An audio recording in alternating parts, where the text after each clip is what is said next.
Now we enter the first part of Reichenbach's experience and prediction, called meaning. Section 1 called the three tasks of epistemology. Now, what is the descriptive task of epistemology? The descriptive task aims for describing our scientific knowledge as it is. It's part of sociology because knowledge is a social product, and this probably because knowledge is part of culture.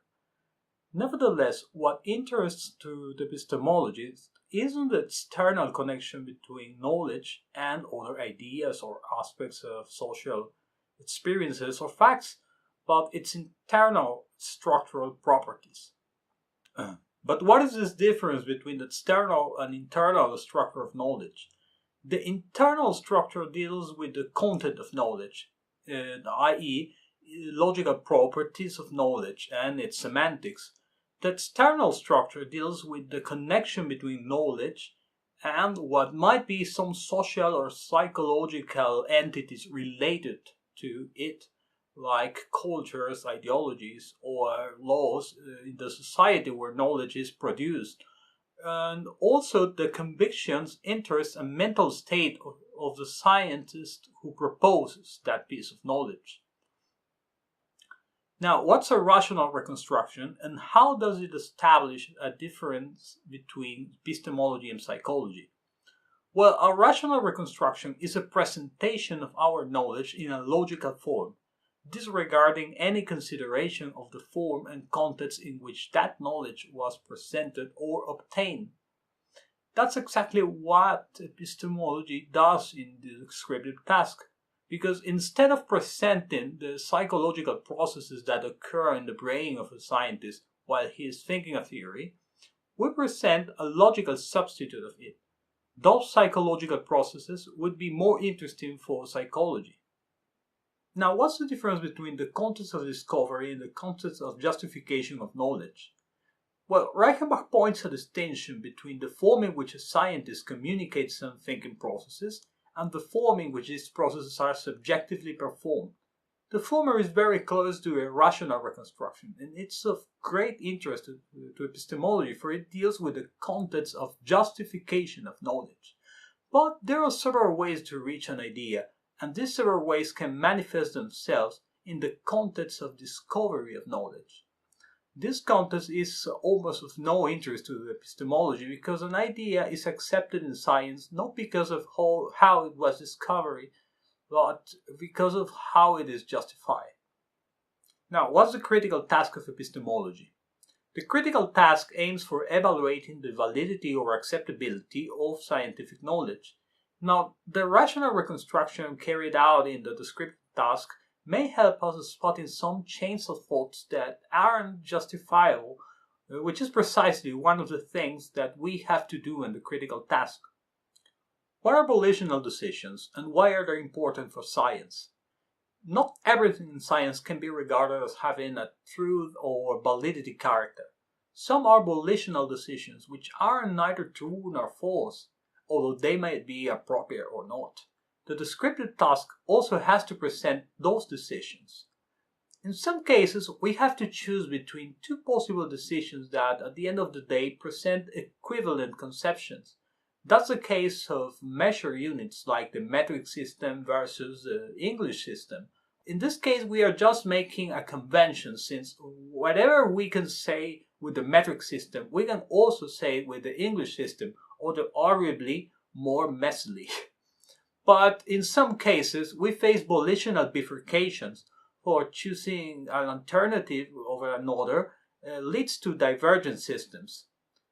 This probably implies that both alternatives are incommensurable, for we may not be able to express the same things in systems with different underlying decisions. Reichenbach considers that the purpose of science is a decision of this kind, but he also seems to include decisions concerning the use of a set of axioms like those of Euclidean geometry instead of those of a non-Euclidean geometry for representing space, physical space.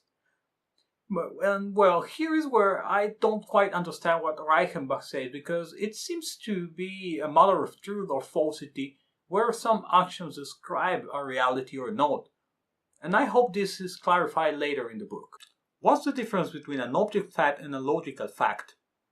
We say that we express an object fact when what we say can be either true or false. Since a decision can be neither true nor false, we can't express a decision as if it were a fact expressed by science. But it is an object fact that such a decision was taken in the process of building a system of knowledge, because it is true or false that such a decision was made. On the other side, there are logical facts, which I take to state the logical character of some sentences.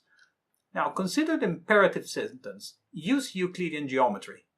The following sentences could express some corresponding object and logical facts.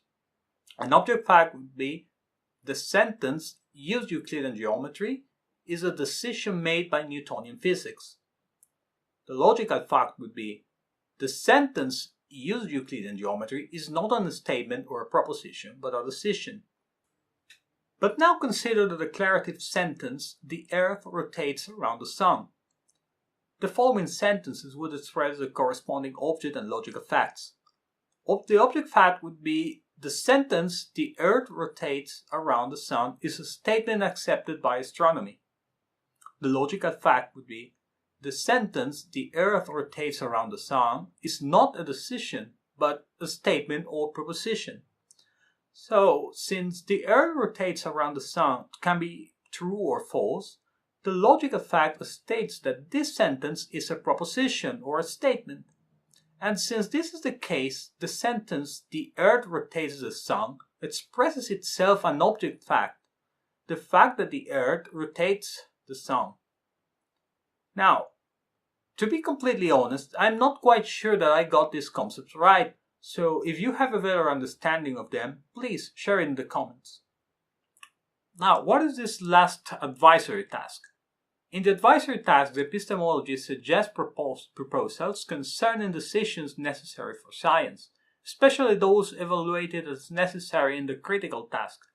Here we must keep in mind that we are giving proposals with the potential of a practical value, but we aren't determining or evaluating the truth or validity of any system of knowledge. Finally, what are entailed decisions and how do they solve the problem posed by conventionalism according to Reichenbach? First, according to conventionalism, scientific theories are accepted not because they are true of the reality or something close to that, but because we have agreed to accept them. Nevertheless, when we make a decision, we are forced to accept other decisions because these are logically entailed by the first. So if we decide to use meters for measuring a road, we can't decide to evaluate the measure as if it were expressed in feet. In the same way, if we presuppose classical logic in the law of non-contradiction in the logical derivation of the theorems of a theory, but we find a contradiction in the theory itself, we can't decide to dismiss this contradiction and go on with the theory, because the decision to accept the law of non-contradiction forces us to dismiss this theory. And it is precisely this what challenges conventionalism, because once we make our initial decisions, some other decisions become mandatory. So we cannot just make arbitrary conventions because we are forced to accept other conventions when we make the initial ones. And well, that's all for section 1. Thank you.